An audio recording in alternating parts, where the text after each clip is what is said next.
नमस्कार, खबर अब तक में आपका स्वागत है। मैं हूं सुचिस्मिता। आज इस बुलेटिन में हम बात करेंगे रांची फायरिंग मामले की। कैसे धनबाद में लघु सिंचाई गणना से सुधरेगा जल प्रबंधन। खलारी में 4 थाना प्रभारियों को दी गई विदाई। आसनसोल में डायबिटीज एसोसिएशन का 5वां सम्मेलन। साथ ही बात करेंगे आसनसोल के 72 साल पुरानी ट्रैफिक काली पूजा की परंपरा कैसे बरकरार। लेकिन उससे पहले आइए देख लेते हैं अब तक की सुर्खियां। रांची फायरिंग मामले में 7 आरोपी गिरफ्तार, सुजीत सिन्हा गैंग से जुड़ा तार।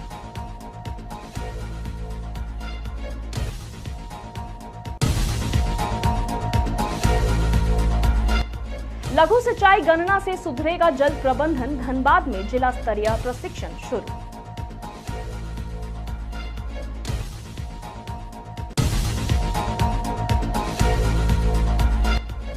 खलारी में 4 थाना प्रभारियों को दी गई विदाई। डीएसपी कार्यालय में आयोजित हुआ सम्मान समारोह।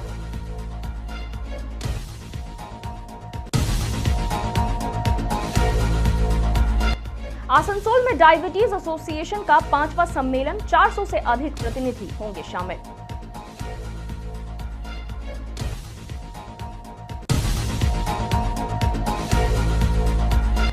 बहत्तर साल पुरानी ट्रैफिक काली पूजा की परंपरा बरकरार, भव्य पंडाल का किया जा रहा है निर्माण।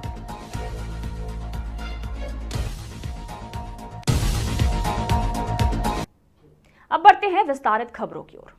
रांची के डोरंडा थाना क्षेत्र स्थित सत्यभामा अपार्टमेंट के बाहर हवाई फायरिंग कर दहशत फैलाने वाले अपराधियों को पुलिस ने कार्रवाई करते हुए गिरफ्तार कर लिया है। वायरल वीडियो के आधार पर पुलिस ने मामले की जांच शुरू कर दी थी, जिसके बाद यह बड़ी सफलता मिली। दरअसल डोरंडा थाना क्षेत्र में हुई हवाई फायरिंग का वीडियो सोशल मीडिया पर तेजी से वायरल हो रहा था। उसके बाद पुलिस हरकत में आई। जांच के दौरान थाना प्रभारी को सूचना मिली कि फायरिंग में शामिल अपराधी बीआईटी मिश्रा ओपी क्षेत्र के नेवरी गोलचक्कर की ओर किसी आपराधिक वारदात को अंजाम देने जा रहे थे। जानकारी देते हुए सिटी एसपी पारस राणा ने बताया कि इस सूचना पर वरीय अधिकारियों के निर्देश में एक विशेष छापेमारी टीम का गठन किया गया। पुलिस ने रिंग रोड स्थित स्वर्ण रेखा नदी पुल के पास वाहन जांच अभियान चलाया। जांच के दौरान 2 स्पोर्ट्स बाइक पर सवार 4 संदिग्ध युवकों को घेराबंदी कर दबोच लिया गया। फिर पूछताछ के बाद अन्य 3 अपराधियों को भी गिरफ्तार किया गया। तलाशी में उनके पास से 2 लोडेड पिस्तौल और 6 जिंदा कारतूस बरामद किए गए। अपराधियों के तार सुजीत सिन्हा गैंग से जुड़े हैं। अपराधियों ने खुलासा किया कि शहर के व्यापारियों से रंगदारी वसूलने के लिए उन्हें धमकाने का काम किया जाता है। जो व्यापारी पैसा देने से इनकार करते थे, उनके घर या प्रतिष्ठान के बाहर फायरिंग कर डर फैलाया जाता था। फिलहाल पूछताछ जारी है और इस गिरोह के अन्य सदस्यों की तलाशी की जा रही है।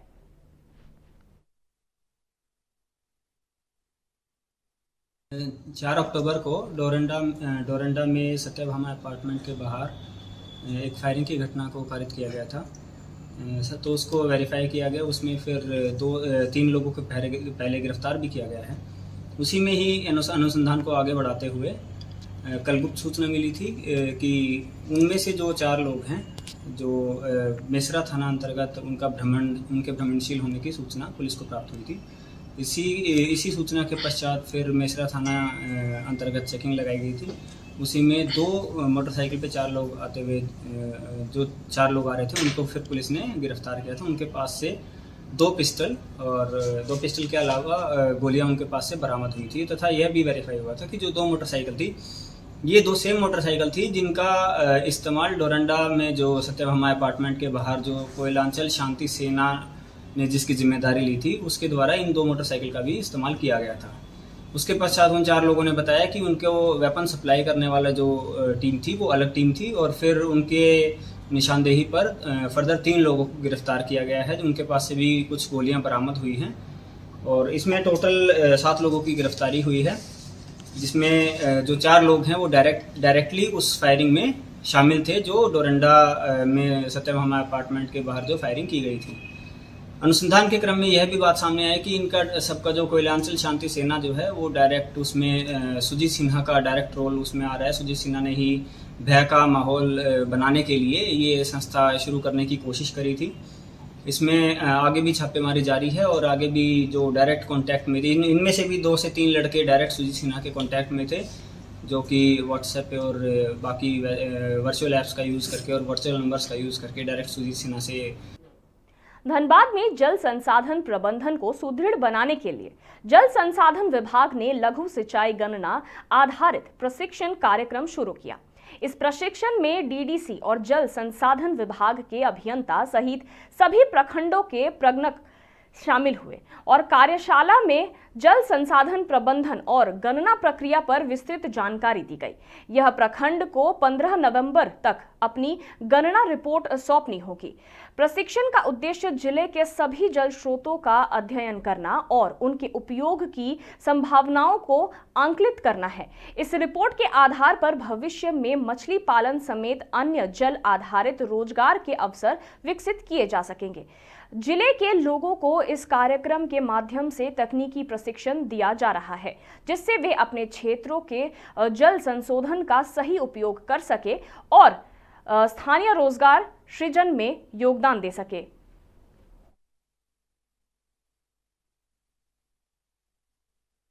आज जो कार्यक्रम हो रहा है ये सभी प्रगणकों का प्रशिक्षण कार्यक्रम है। वस्तुतः यह 7वीं लघु सिंचाई गणना से संबंधित प्रशिक्षण कार्यक्रम है।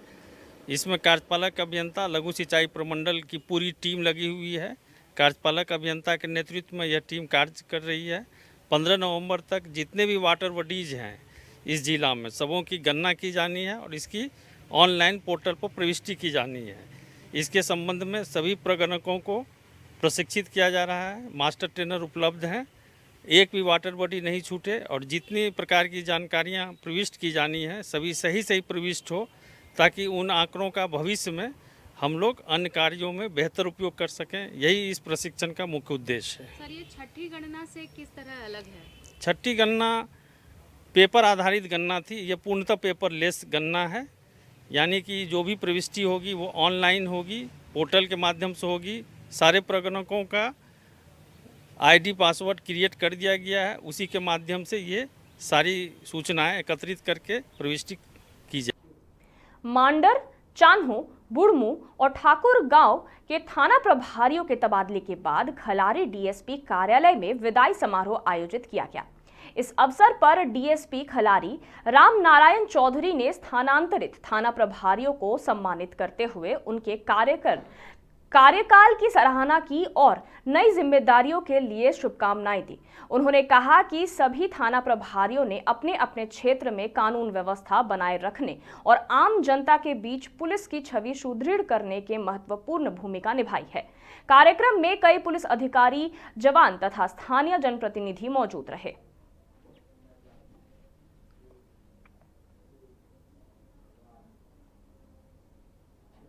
वहीं आसनसोल कोलफील्ड डायबिटीज एसोसिएशन का 5वां वार्षिक सम्मेलन 25 और 26 अक्टूबर को गढ़पंचकोट में आयोजित किया जा रहा है। इसे पश्चिम बंगाल के कोलकाता के बाहर सबसे बड़ा सम्मेलन माना जा रहा है। देश भर से लगभग 150 विशेषज्ञ चिकित्सक और राज्य भर से 400 प्रतिनिधि भाग लेंगे। सम्मेलन में डायबिटीज के नए शोध, उपचार और स्वास्थ्य प्रबंधन पर चर्चा होगी। एसोसिएशन का कहना है कि यह सम्मेलन शैक्षणिक विमर्श और नेटवर्किंग को बढ़ावा देगा और प्रतिनिधि गढ़पंचकोट की सौंदर्य और सांस्कृतिक विरासत का आनंद भी ले सकेंगे।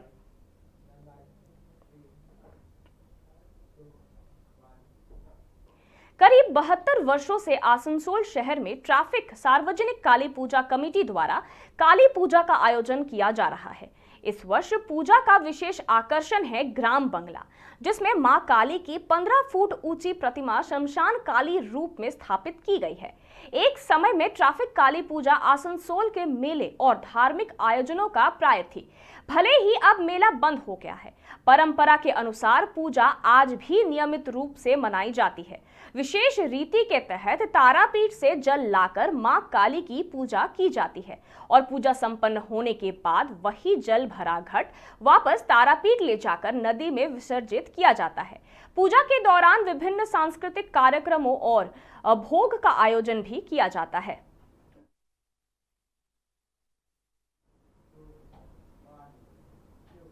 खबर अब तक में फिलहाल इतना ही और खबरों के लिए देखते रहिए मिरर मीडिया।